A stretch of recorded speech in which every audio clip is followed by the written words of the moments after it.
법원행정처는 전국 법원에 오늘부터 2주간 휴정을 권고했습니다.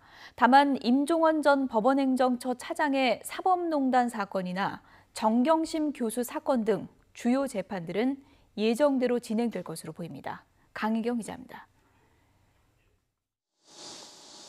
전국 각급 법원의 2주간 휴정기가 권고된 첫날, 노정희 대법관이 법원으로 들어옵니다.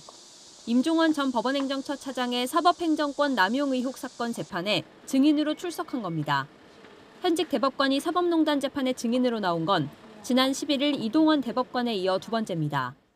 사실대로 진실되게 진술하겠습니다.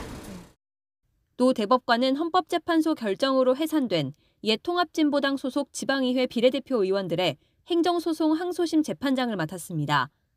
검찰의 공소 사실과 달리 노 대법관은 행정처로부터 사건 처리 방향이 담긴 문건을 받은 적이 없고 판결 내용은 재판부 합의에 따른 것이었다고 증언했습니다.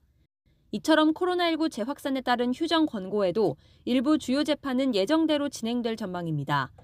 임종원 전 차장 사건을 맡은 재판부는 증인신문 기일을 변경하기가 쉽지 않다며 계획된 일정을 소화하되 재판부도 마스크를 쓰고 진행하겠다고 말했습니다.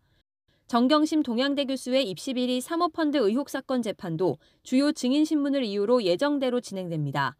특히 다음 달 3일에는 조국 전 법무부 장관이 증인으로 나와 부부가 같은 법정에 함께 서게 될 것으로 보입니다.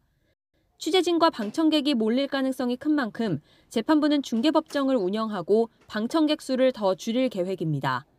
이동재 전 채널A 기자의 강요미수 사건이나 조주빈 등 텔레그램 박사방 성착취 사건도 구속기간이 정해져 있어 재판이 예정대로 진행될 것으로 보입니다. 반면 조국 전 장관 공판은 다음 달 11일로 미뤄졌고 동생 조건 씨의 선고 공판도 다음 달로 연기됐습니다. 각 재판부 판단에 따라 일부 재판이 여전히 진행되고 있는 만큼 법원은 법정 내 인원을 최소화하고 틈틈이 소독과 환기를 하는 등 방역 수준을 더 강화한다는 방침입니다. YTN 강희경입니다.